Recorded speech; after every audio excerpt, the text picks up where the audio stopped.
Bismillahirrahmanirrahim. Assalamualaikum warahmatullahi wabarakatuh.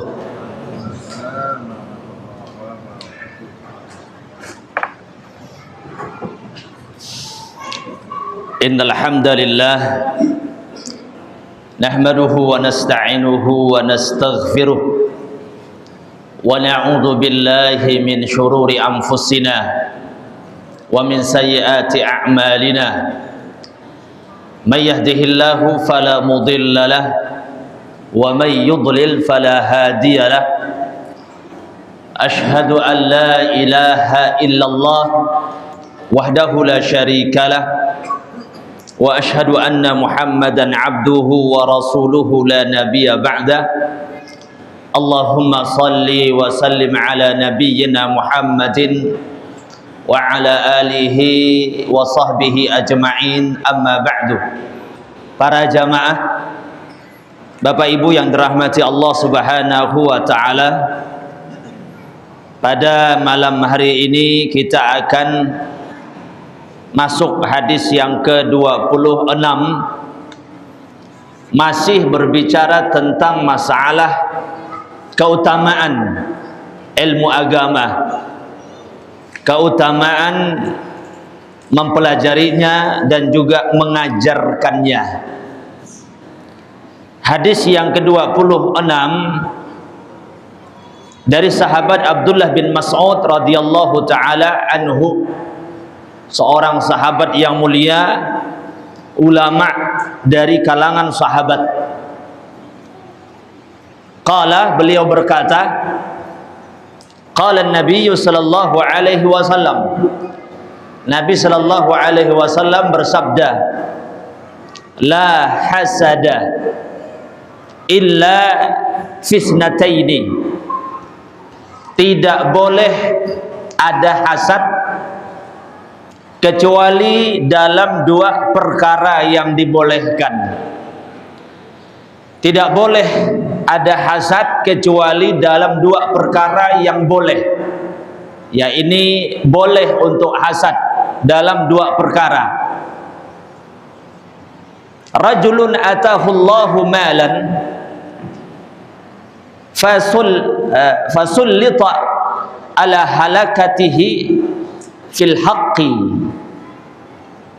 Pertama adalah hasad kepada seseorang yang Allah Subhanahu wa ta'ala berikan dia harta, lalu harta tersebut dia infakkan, dia keluarkan untuk menyebarkan kebenaran, untuk menyebarkan ilmu, menyebarkan amal soleh dan kebaikan. Dia gunakan hartanya untuk itu. Yang kedua, wa rajulun atahu Allahul hikmah fahuwa yaqdi biha wa yu'allimuha. Yang kedua adalah hasad kepada seseorang yang Allah Subhanahu wa ta'ala memberikan kepadanya hikmah, atau Allah memberikan padanya ilmu, lalu dengan ilmu itu dia menghukumi sesuatu, dan dengan ilmu itu juga dia telah mengajarkannya. Dengan ilmu itu dia amalkan, dia praktekkan, lalu dia menghukumi sesuatu dengan ilmu tersebut, artinya mengamalkannya, lalu dia ajarkan kepada manusia. Hadis ini sahih, dikeluarkan oleh Imam Bukhari dan juga Imam Muslim. Para jamaah yang dirahmati Allah Subhanahu wa taala, hadis ini juga berbicara tentang keutamaan ilmu. Bagaimana Nabi sallallahu alaihi wasallam menyebutkan la hasada, tidak boleh hasad. Pada umumnya hasad itu sesuatu yang haram dan termasuk dosa besar. Asalnya hasad itu tidak boleh. Ya. Hasad itu sesuatu yang dilarang keras dalam agama Islam. Sebagian riwayat menyebutkan wa iyyakum wal hasad. Hati-hati kalian dengan hasad itu. Karena hasad itu kata Nabi, dia akan dapat memakan amal sebagaimana api memakan kayu bakar. Walaupun riwayat ini sebagian ulama mengatakan dhaif. Tapi begitulah salah satu di antara bahaya dari perbuatan hasad. Hasad itu kan artinya tidak merelakan sesuatu yang ditakdirkan oleh Allah Subhanahu wa taala dari kelebihan, dari nikmat yang Allah Subhanahu wa taala berikan kepada seseorang. Lalu dia juga berusaha agar nikmat itu hilang pada orang tersebut. Ditambah lagi dia juga ingin agar nikmat itu berpindah kepadanya. Dari kata ulama, ini seburuk-buruk hasad. Karena hasad ini bertingkat-tingkat. Hasad itu bertingkat-tingkat. Tapi sebesar-besar hasad adalah tidak merelakan. Allah menakdirkan pada seseorang itu kelebihan, keutamaan, kenikmatan-kenikmatan yang Allah berikan kepadanya. Dan dia mengharapkan nikmat itu hilang pada orang tersebut.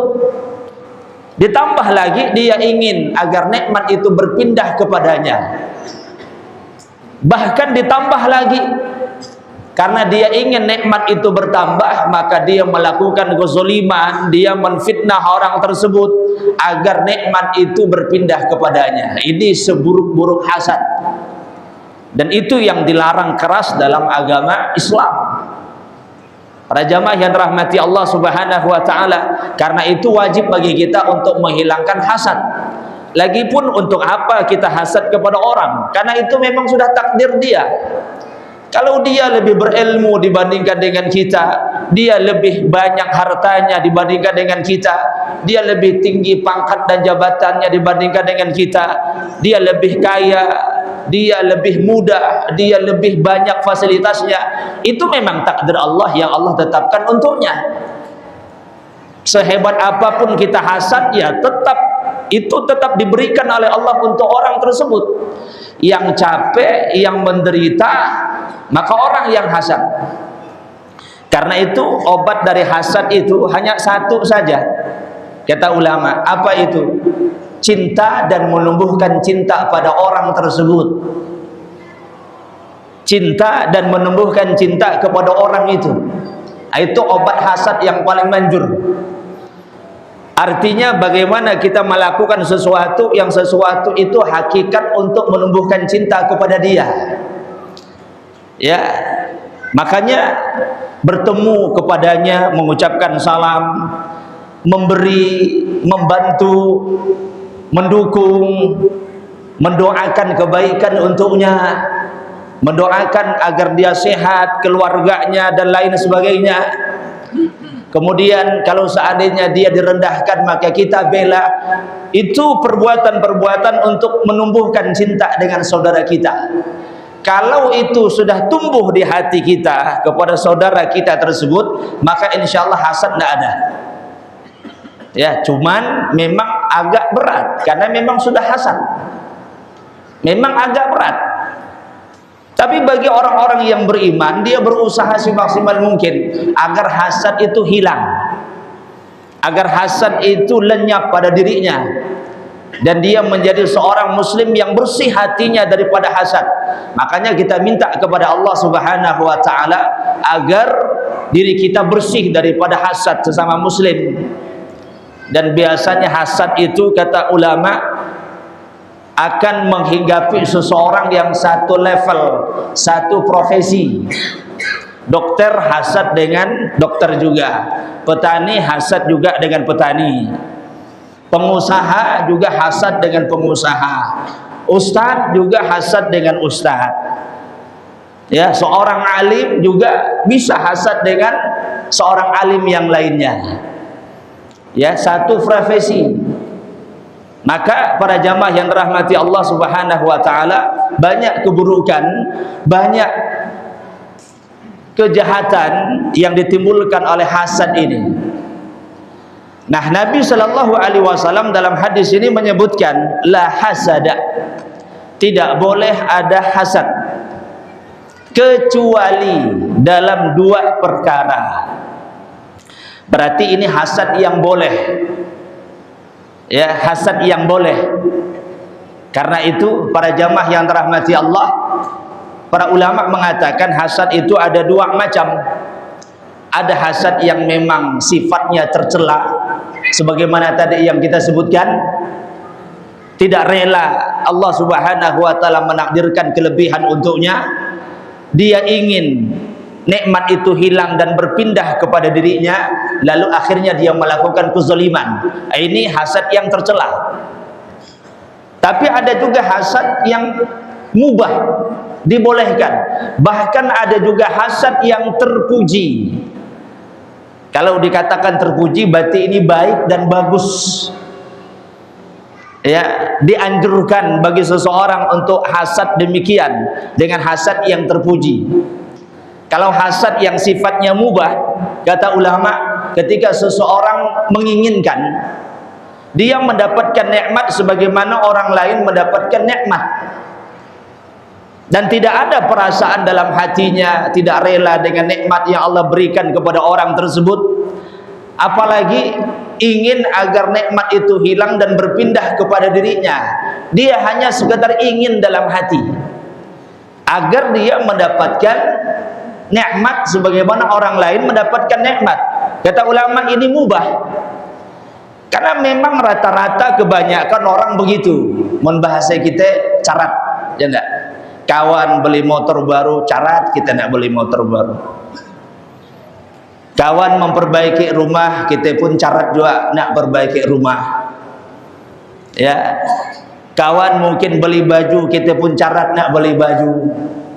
Kawan nikah umpamanya, mungkin dia pun carat juga. Itu perasaan manusiawi, dan itu hukumnya mubah selagi tidak melampaui batas. Ada hasad yang terpuji. Hasad yang terpuji inilah yang dimaksudkan oleh Rasul sallallahu alaihi wasallam. Dan hasad yang terpuji itu hanya sekedar memicu, mendorong, memberikan motivasi untuk melakukan sebuah kebaikan. Tidak lebih daripada itu. Hanya sekedar memicu dia atau memberikan motivasi kepada dia untuk melakukan sesuatu kebaikan. Maka Rasulullah sallallahu alaihi wasallam sebutkan kecuali dalam dua perkara. Pertama, rajulun atahullahu malan. Seseorang yang Allah Subhanahu wa taala berikan harta. Lalu dengan harta itu dia infakkan, dia keluarkan untuk sesuatu kebenaran, untuk sesuatu kebaikan, menyebarkan ilmu. Dia punya harta bangun masjid, dia punya harta bangun sekolah, dia punya harta membantu para penuntut ilmu, dia punya harta membantu orang-orang miskin, dia punya harta membantu orang-orang yang berjuang di jalan Allah Subhanahu wa taala. Ya, Allah Subhanahu wa taala berikan dia harta. Lalu dengan harta itu dia gunakan untuk fi sabilillah, untuk kebaikan. Dan inilah yang dimaksudkan dengan istilah ghibthah. Ya, oleh para ulama, inilah yang dimaksudkan dengan istilah ghibthah, yaitu di mana seseorang terdorong untuk melakukan sebuah kebaikan ketika melihat orang lain mendapatkan kebaikan dan melakukan kebaikan dengan nikmat yang Allah berikan kepadanya. Nah, ini hasad yang boleh. Ya, kita punya cita-cita. Kalau seandainya kita punya harta, maka kita akan infakkan di jalan Allah Subhanahu wa taala dan mendorong orang untuk banyak beramal soleh dan melakukan kebaikan atau menyebarkan ilmu di tengah-tengah manusia. Kemudian yang kedua yang disebut oleh Nabi sallallahu alaihi wasallam adalah warajulun atahullahul hikmah. Seseorang yang Allah berikan kepadanya hikmah. Hikmah yang dimaksudkan adalah ilmu Al-Quran, ilmu sunnah, intinya adalah ilmu agama yang Allah Subhanahu wa taala berikan kepadanya hikmah. Ya, kenapa disebutkan di situ dengan kalimat Allah telah memberikan kepadanya, atahullahu malan, Allah berikan kepadanya harta, atau atahullahul hikmah, Allah berikan kepadanya hikmah. Kata ulama untuk menunjukkan dan untuk menyadarkan kita atau mengingatkan kita bahwasanya segala macam nikmat itu memang Allah yang berikan. Allah Subhanahu wa taala yang karuniakan. Ya, kita mendapatkan harta yang banyak, katakanlah, itu bukan karena kepintaran kita, bukan karena kita sarjana, bukan karena kita telah mempelajari pelatihan-pelatihan manajemen harta dengan baik, bukan karena kita ini pandai mengatur strategi usaha, bisnis segala macam, bukan sama sekali. Tapi karena Allah Subhanahu wa taala memberikan harta itu kepada kita. Memang Allah lebihkan dibandingkan dengan yang lain.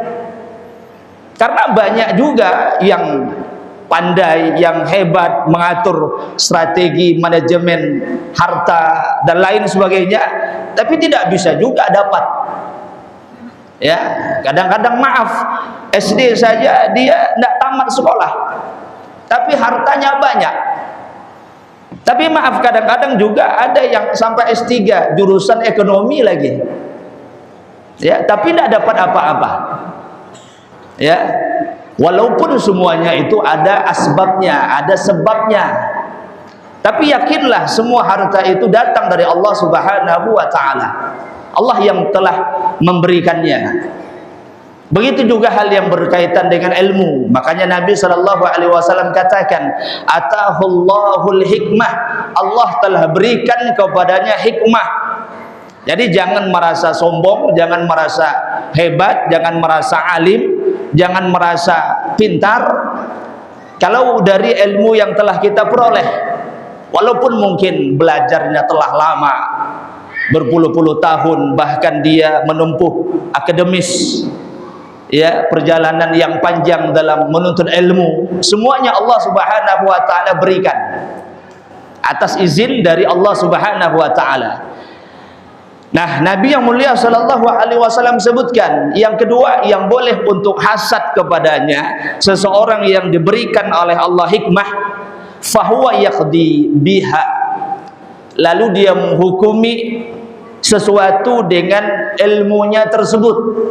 Artinya dia amalkan, dia praktekkan, dia tegakkan dalam hidup dan kehidupannya. Karena memang setiap ilmu itu dituntut untuk diamalkan, dan setiap ilmu yang kita dapatkan berseru untuk diamalkan, agar kita mempraktekannya, agar kita mengamalkannya.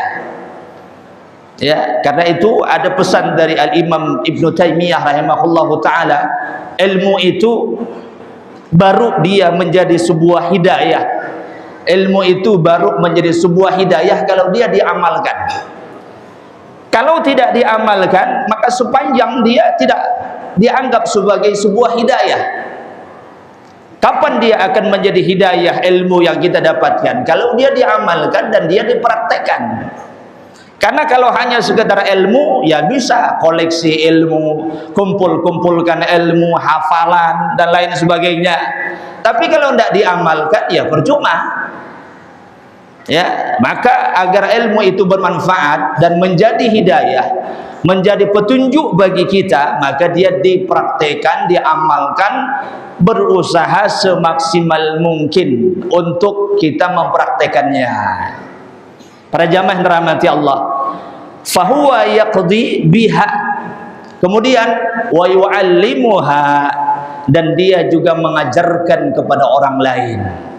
Dia amalkan dan dia sebarkan kepada manusia ilmu yang telah Allah Subhanahu wa taala karuniakan kepadanya. Terhadap dua orang ini, para jamaah secara umum, maka boleh untuk kita hasad, dan kita akan dapat bagian pahala di sisi Allah Subhanahu wa taala. Kemudian sebagian ulama mengatakan bahwasanya dua perkara ini sebagai perwakilan terhadap segala sesuatu yang sifatnya mirip dengan ini, ya, mirip dengan itu. Kalau misalnya ada seseorang diberikan jabatan yang sifatnya mubah dan jabatan yang sifatnya halal, jabatan yang memang dibolehkan dalam agama Islam, lalu dia gunakan untuk berjihad di jalan Allah, dia gunakan untuk manfaat umat sebanyak-banyaknya, dia gunakan untuk kemudahan manusia untuk melakukan kebaikan, untuk melakukan kesalehan, maka ini pun juga dibolehkan.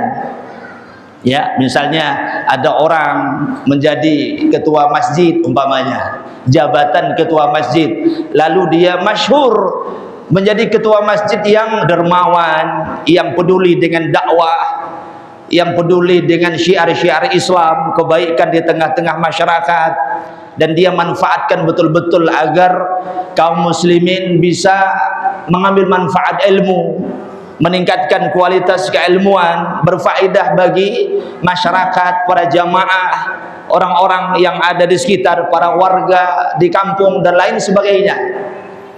Ya, nah ini merupakan kebaikan, maka kita hasad dengannya dengan maksud tadi ghibthah, maka itu dibolehkan. Para jamaah yang dirahmati Allah Subhanahu wa taala, baik, kita akan lanjutkan hadis yang ke-27. Hadis yang ke-27 dari sahabat Abdullah bin Amr. Dari sahabat Abdullah bin Amr radhiyallahu taala anhuma, anna Nabiyya sallallahu alaihi wasallam qala, kata beliau bahwasanya Rasulullah sallallahu alaihi wasallam bersabda, ballighu anni walau ayah, sampaikanlah dariku walaupun satu ayat, wa hadithu an bani Israil wala haraj, kabarkanlah atau ceritakanlah dari Bani Israel dan itu tidak mengapa. Waman kadzaba alayya muta'ammidan falyatabawa maq'adahu minan nar, dan barang siapa yang berdusta atas namaku, maka hendaklah dia mengambil tempat duduknya di neraka. Hadis riwayat Imam Bukhari dan juga Imam Muslim. Para jamaah yang dirahmati Allah, hadis ini juga sebenarnya mengandung keutamaan ilmu, dan Nabi Shallallahu Alaihi Wasallam sangat peduli untuk ilmu itu disebarkan, untuk ilmu itu diajarkan, dan untuk ilmu itu dimurnikan. Ya, hadis ini sangat mencakup faedah yang sangat utama, faedah yang sangat mendasar bagi seorang muslim, bagi seorang penuntut ilmu. Gambarannya secara umum, Nabi itu tidak hanya mengajarkan kepada kita belajarlah ilmu, tapi sebarkanlah ilmu. Tapi ilmu yang dipelajari dan ilmu yang disebarkan dimurnikan, betul-betul dimurnikan dari berbagai macam penyimpangan-penyimpangan atau dari sesuatu yang tidak datang dari Allah dan juga Rasulnya. Para jamaah yang dirahmati Allah, dalam hadis ini ada 3 hal yang ditegaskan oleh Rasul Sallallahu Alaihi Wasallam, dan ini bagian ilmu besar, kaidah yang mendasar bagi seorang muslim, apalagi bagi para dai, para penuntut ilmu. Yang pertama, Nabi yang mulia Sallallahu Alaihi Wasallam bersabda, ballighu anni walau ayah, sampaikanlah dariku walaupun satu ayat, sampaikanlah dariku walaupun satu ayat. Para jamaah yang dirahmati Allah, Nabi yang mulia sallallahu alaihi wasallam, para ulama menjelaskan, beliau memberikan motivasi agar ilmu itu disebarkan, agar ilmu itu disampaikan kepada manusia. Ya, maka jadilah kita orang yang menyebarkan ilmu, atau bagi kita menjadi orang yang membantu tersebarnya ilmu. Jadi kalau mungkin kita tidak bisa menyebarkannya karena mungkin kita masih belum faham, maka jadilah kita wasilah untuk tersebarnya ilmu dengan tenaga kita, dengan bantuan kita dan lain sebagainya. Kemudian Nabi yang mulia sallallahu alaihi wasallam memberikan catatan. Catatan ini penting. Apa kata Rasul? Balighu anni, sampaikan dariku. Artinya yang disampaikan, yang didakwahkan, yang disebarkan anni, dari Nabi sallallahu alaihi wasallam, bukan dari yang lain. Bukan dari dongeng kisah yang tidak punya asal, bukan yang berisi khurafat dan tahayul, bukan berisi kisah-kisah, kabar-kabar yang dhaif, yang mungkar, apalagi yang palsu, yang tidak ada asal usulnya. Makanya Nabi sallallahu alaihi wasallam tegaskan anni, dariku. Dan ini yang perlu untuk kita ketahui dan kita perhatikan. Karena maaf, ada sebagian orang kadang-kadang begitu semangat, wah kita harus menyampaikan kepada manusia tentang agama. Bukankah Nabi sallallahu alaihi wasallam bersabda, balighu anni walau ayah, sampaikanlah dariku walaupun satu ayat. Kita katakan betul.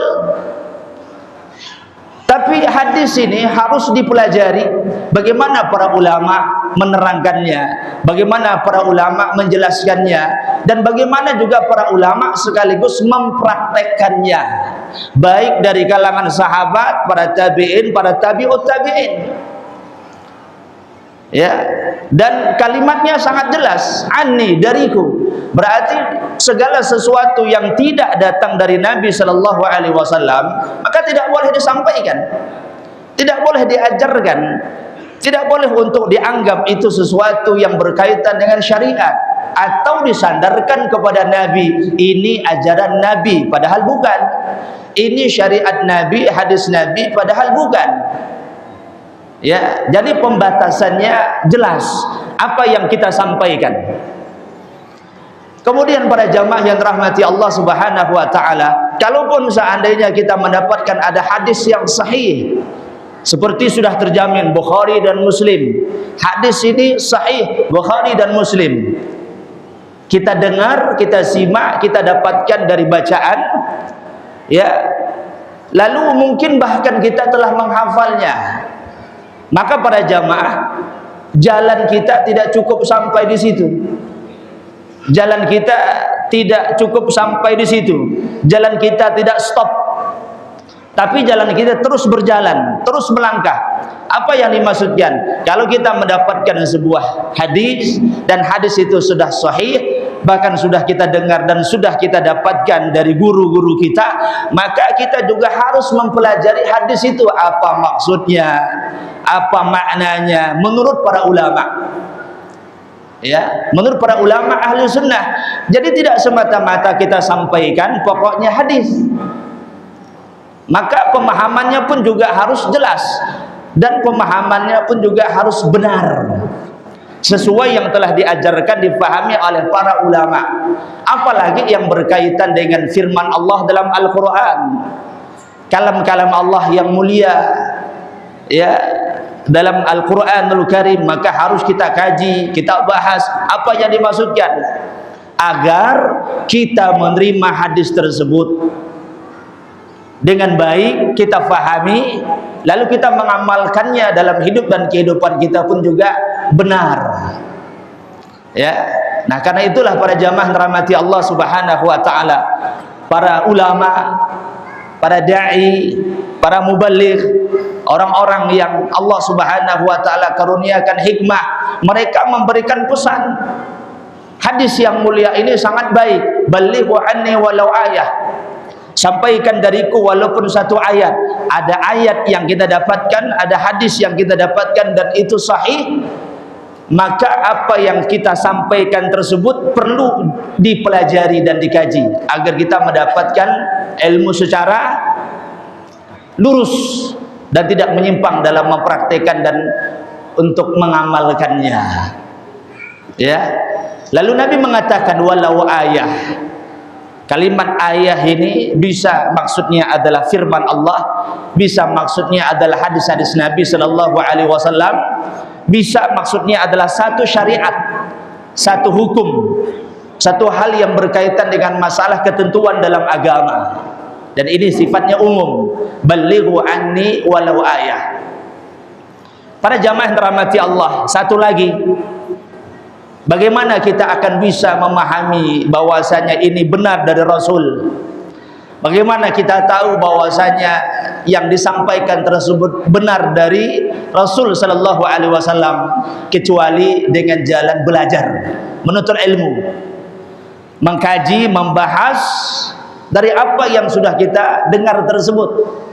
Baru kita tahu itu benar-benar dari Rasul ataupun bukan. Ya, karena apa?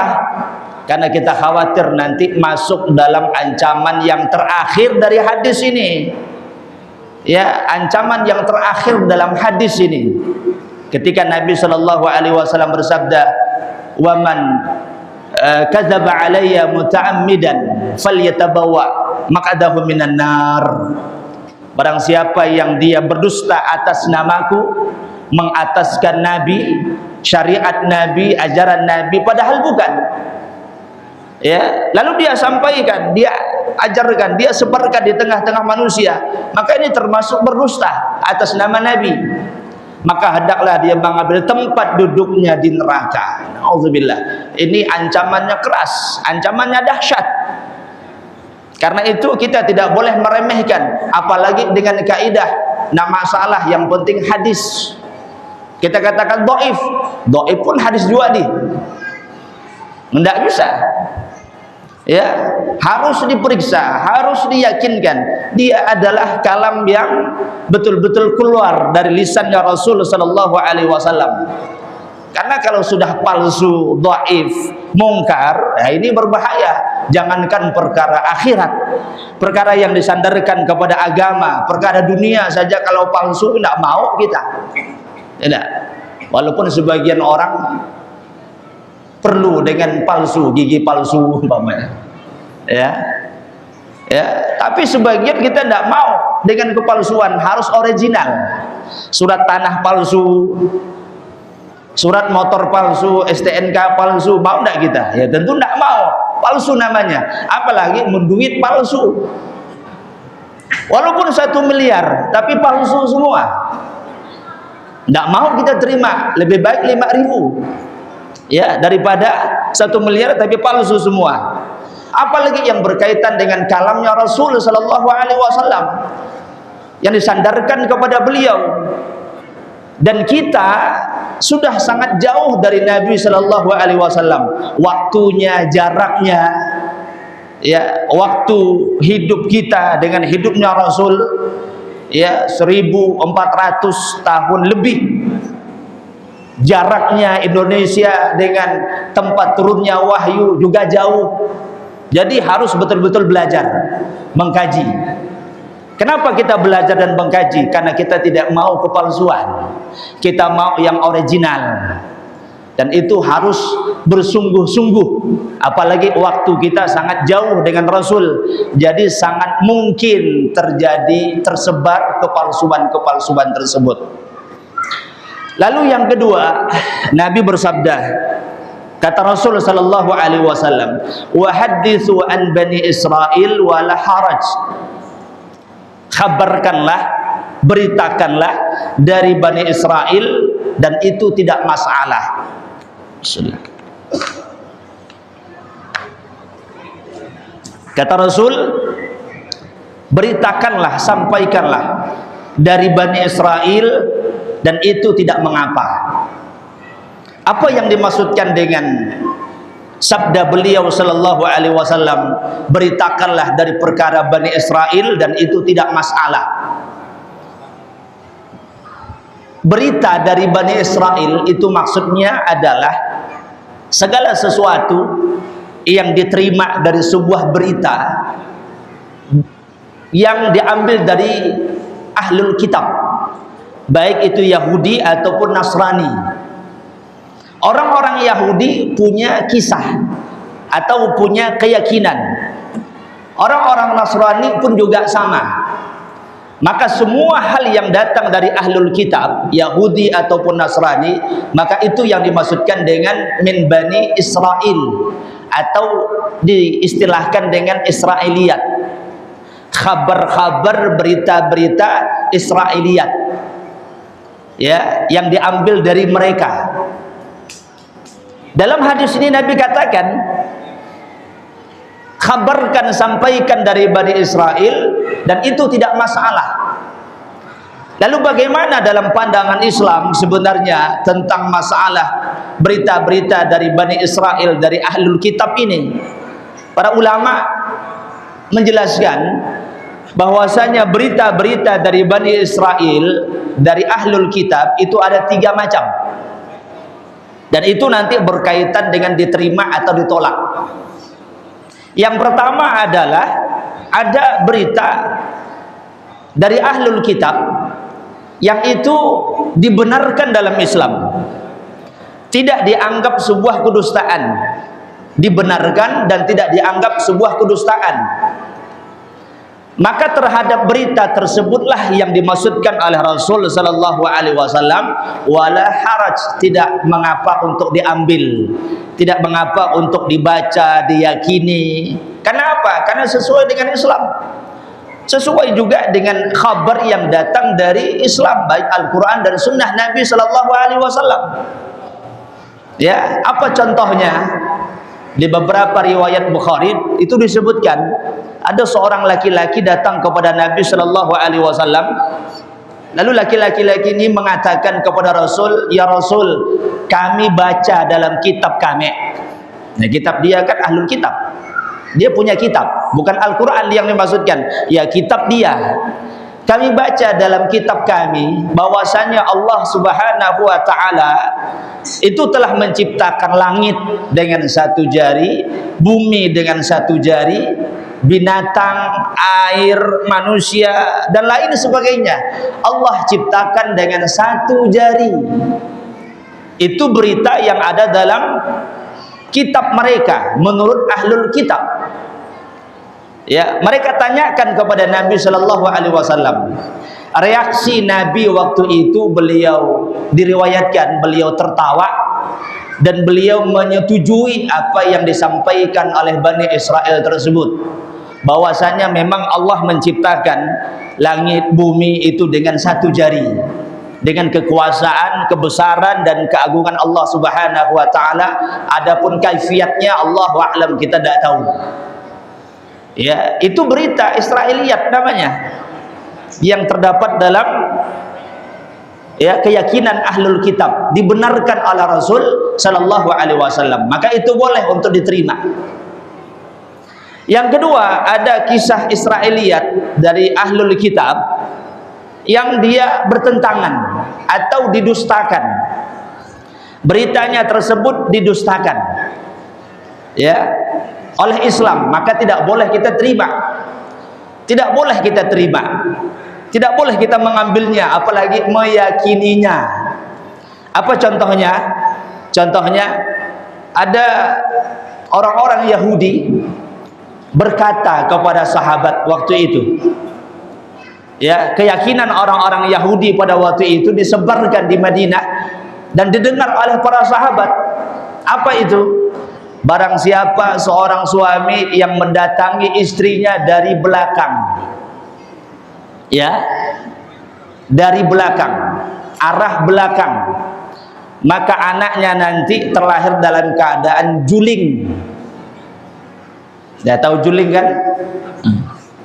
Maka anaknya nanti terlahir dalam keadaan juling. Ya, ini maaf saya sampaikan. Ya. Maka para jamaah yang dirahmati Allah, itu keyakinan mereka waktu itu. Ya, Jadi setiap suami yang melakukan hal tersebut, konsekuensinya nanti anaknya terlahir dalam keadaan juling. Maka turunlah firman Allah Subhanahu wa taala tentang apa? Tentang dibolehkannya setiap suami untuk mendatangi istrinya dari arah manapun, ya, depan ataupun belakang, selagi dari tempat yang dibolehkan oleh Allah Subhanahu wa taala, selagi dari tempat yang dibolehkan oleh Allah Subhanahu wa taala. Itu Israiliyat namanya, tapi diingkari, didustakan oleh Islam, maka tidak boleh kita terima. Ya, itu yang kedua. Yang ketiga, para jamaah yang dirahmati Allah Subhanahu wa taala, kisah-kisah Israiliyat, sesuatu yang datang dari ahlul kitab yang tidak dibenarkan dalam Islam, tidak juga diingkari. Tidak dibenarkan, tidak juga diingkari. Maka kata ulama, terhadap perkara tersebut kita dituntut untuk diam, tidak memberikan komentar, tidak juga mempercayainya, tidak juga mendustakannya. Ya, dan kita serahkan kebenarannya dari sisi Allah Subhanahu wa taala. Ya, nah para jamaah yang dirahmati Allah, itulah yang dimaksudkan oleh Nabi. Maka hal-hal yang datang dari Israiliyat, selagi itu benar dalam Islam, dibenarkan oleh Islam dan tidak didustakan, maka itu dibolehkan. Dan ini juga sebenarnya berkaitan dengan masalah ilmu. Bagian yang pertama itu termasuk ilmu, bagian yang kedua adalah juga berkaitan dengan ilmu, dan termasuk yang ketiga berkaitan dengan ilmu untuk dimurnikan ilmu itu. Ya, ilmu yang dipelajari adalah yang sahih, yang datang dari Nabi sallallahu alaihi wasallam. Para jamaah yang dirahmati Allah, kita cukupkan, insyaallah nanti kita lanjutkan pada hadis yang berikutnya insyaallah. Mudah-mudahan bermanfaat. Allahu a'lam bissawab. Kurang lebihnya mohon maaf. Wassallallahu ala nabiyyina Muhammadin wa ala alihi wa sahbihi ajma'in. Subhanakallahumma wa bihamdika asyhadu an la ilaha illa anta astaghfiruka wa atubu ilaik. Assalamualaikum warahmatullahi wabarakatuh.